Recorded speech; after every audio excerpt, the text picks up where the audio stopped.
বন্ধুরা, ব্রেকফাস্টে নতুন কিছু ট্রাই করতে চান? রুটি, লুচি বা পরোটা খেয়ে কি বোর হয়ে গেছেন? তবে আজকের রেসিপিটি অবশ্যই আপনারা দেখুন।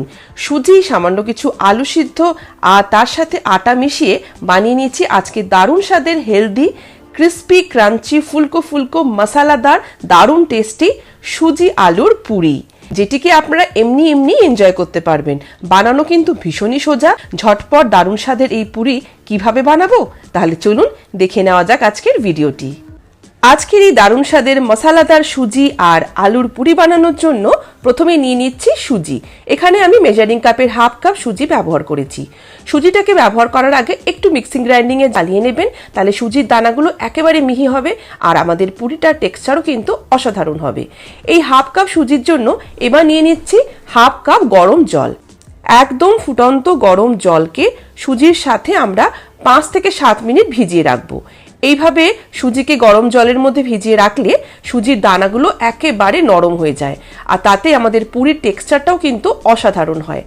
আমি যেভাবে রেশিওগুলো বলছি, যে মাপ আজকে আপনাদের সাথে শেয়ার করছি, একদম চোখ বন্ধ করে এই মাপগুলো ফলো করে আপনারা যদি এই পুরিটাকে বানান, আপনাদের পুরি কিন্তু এক চান্সেই দারুণ তৈরি হবে।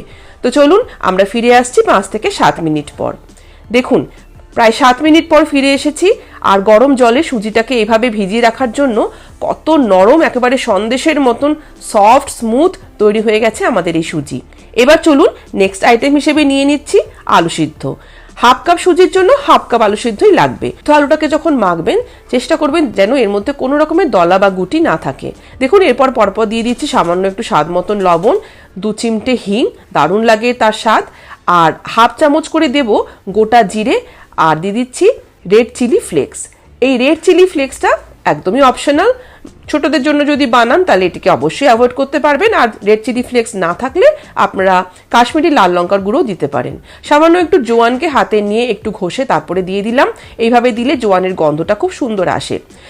রংটা সুন্দর করে দেওয়ার জন্য পুরির মধ্যে একটু হলুদও অ্যাড করলাম। দিয়ে দিচ্ছি কিছু ফ্রেশ ধনেপাতা কুচি, আর সবশেষে একটু সাদা তেল ময়ান হিসেবে। তো এরপর দিয়ে দেবো আটা। এখানে প্রথমে আমি হাফ কাপ আটা ব্যবহার করেছি এটিকে মাখবার জন্য। আটার পরিমাণটা আপনারা চাইলে একটু বাড়িয়ে দিতে পারেন। অবশ্যই এটি সম্পূর্ণ নির্ভর করবে আপনারা যে সুজি বা আলু যেটাকে আপনারা ব্যবহার করছেন তার মধ্যে কতটা ময়েশ্চার আছে সেটার উপরে। ডোটা মাখার জন্য কোনো রকমের জলের ব্যবহার কিন্তু করবেন না, কারণ সুজি, আলু এই সমস্ত কিছুর মধ্যেই অনেকটা পরিমাণে জল থাকে। আমি এখানে আরও 1/4 কাপের মতন আটা কিন্তু অ্যাড করেছিলাম। তারপরে এরকম একটা সফট ডো বানিয়ে নিয়েছি। ডোটাকে বানিয়ে নেওয়ার পরে উপরে আরও একটু সাদা তেল এর মধ্যে মাখিয়ে নিচ্ছি। তারপরে এটিকে প্রায় 10 মিনিটের জন্য রেস্টিং টাইম দেব। এইভাবে 10 মিনিট এটাকে ঢেকে রেখে দিলে ডোটা কিন্তু খুব সুন্দরভাবে একটা টেক্সচারে তৈরি হয়। তো চলুন ফিরে আসছি 10 মিনিট পরে। আজকের যে পুরিটা আমি বানাবো সেটি কিন্তু আলুর পরোটার থেকে অনেকটাই সহজ বানানো, আর খেতে কিন্তু আলুর পরোটার থেকে অনেক বেশি ভালো। আপনারা একবার বানালেই বুঝতে পারবেন। ছোট ছোট করে এবার লেচি কেটে নিচ্ছি এই ডো থেকে। লেচির সাইজটা আপনারা মাঝারি মতন রাখবেন, খুব বেশি ছোট নয় আবার খুব বেশি বড়ও নয়। তো চলুন এবার বেলার জন্য চলে যাই। এখানে বেলনি চাকির মধ্যে একটু করে সাদা তেল দিয়ে দিচ্ছি বেলবার আগে। এভাবে সাদা তেল দিয়ে দিলে বেলবার সময় কিন্তু এগুলো আটকে যাবে না। লেচিগুলোকে হাতের মধ্যে নিয়ে সামান্য একটু গোল পাকিয়ে এবার বেলনির মধ্যে রেখে একটু উপর থেকে চাপ দিলাম। তারপরে খুব হালকা হাতে এটিকে বেলতে থাকবো। সমানভাবে চাপটা দেবেন চারদিকে, মাঝখানে খুব বেশি চাপ দেবেন না। এইভাবে প্রত্যেকটা পুরিকে সমান পুরুত্বের বেলে নেবেন। দেখুন, সাইজটা কিন্তু খুব বেশি বড়ও নয় আবার খুব বেশি ছোটও নয়। আমি আবারও বলছি, এটি বেলবার জন্য কোনো রকমের শুকনো আটা বা ময়দার ব্যবহার করার দরকার পড়ে না। একটু সামান্য তেল দিয়ে দিলে খুব সুন্দরভাবে এগুলোকে বেলে নেওয়া যায়। আর অবশ্যই বেলবার সময় খুব বেশি চাপ দেবেন না, কারণ এটি কিন্তু খুবই সফট। তো এইভাবে সুন্দর করে প্রত্যেকটা পুরি বেলে নেওয়ার পরে চলুন এগুলোকে ভেজে নেওয়া যাক।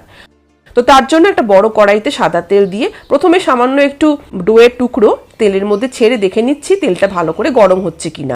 তেলটাকে খুব ভালো করে এভাবে গরম করে নেওয়ার পর পুরিগুলো ভাজবার জন্য ছেড়ে দেবো। তেল গরম করে নিয়ে পুরি ভাজবার সময় কিন্তু গ্যাসের ফ্লেমটাকে আবার একটু হাই থেকে মিডিয়ামে নিয়ে আসবো, যাতে খুব দ্রুত এর মধ্যে কালার না চলে আসে। আর এইভাবে ঝাঁঝরি দিয়ে একটু চেপে চেপে দিচ্ছি ভাজবার সময়। দেখুন কত সুন্দরভাবে আমাদের পুরিগুলো গোল হয়ে ফুলছে। প্রত্যেকটা পুরি এইভাবেই বলের মতন কিন্তু ফুলবে যদি আমার দেওয়া ছোট ছোট টিপস অ্যান্ড ট্রিক্সগুলো আপনারা মাথায় রাখেন। একে একে আমরা সমস্ত পুরিগুলো ভেজে নেব। আমি আবারও একটা পুরি আপনাদেরকে ভেজে দেখাই। দেখুন এটাও কিন্তু খুব সুন্দর ফুলছে। পুরিগুলোকে একটু লালচে করে ভেজে নেবেন, দুপিঠ যেন সুন্দর একটা লাল কালার চলে আসে, ঠিক সেই অবধি এগুলোকে উল্টে পাল্টে ভেজে নেবেন। তো চলুন এবার গরম গরম পুরিগুলোকে আমরা সার্ভ করে নিই। আমি এখানে পুরিগুলোকে সার্ভ করে দেওয়ার জন্য নিয়ে নিয়েছি টক দই আর টক ঝাল মিষ্টি আমের আচার, তার সাথে কাঁচা লঙ্কা। আপনারা কিন্তু এই পুরি এমনি এমনি এনজয় করতে পারবেন, কারণ এর মধ্যে আমরা যে যে মশলাগুলো ব্যবহার করেছি পুরিটাকে এত টেস্টি করে তোলে যে এটা খাওয়ার জন্য কোনো সাইড ডিশের দরকারই পড়ে না। সকালবেলা ব্রেকফাস্টে বা সন্ধেবেলা টিফিন আইটেম হিসেবে এই পুরি অবশ্যই আপনারা বানাবেন। একবার বানালে বুঝতে পারবেন যে এর স্বাদ কতটা ভালো হয়। ছোট থেকে বড় সবাই কিন্তু দারুণ মজা করে এটিকে খাবে। আজকের ভিডিওটা ভালো লাগলে এটিকে অবশ্যই লাইক, কমেন্ট আর বন্ধু বান্ধব আত্মীয় স্বজন সবার মধ্যে রেসিপি শেয়ার করবার অনুরোধ জানালাম।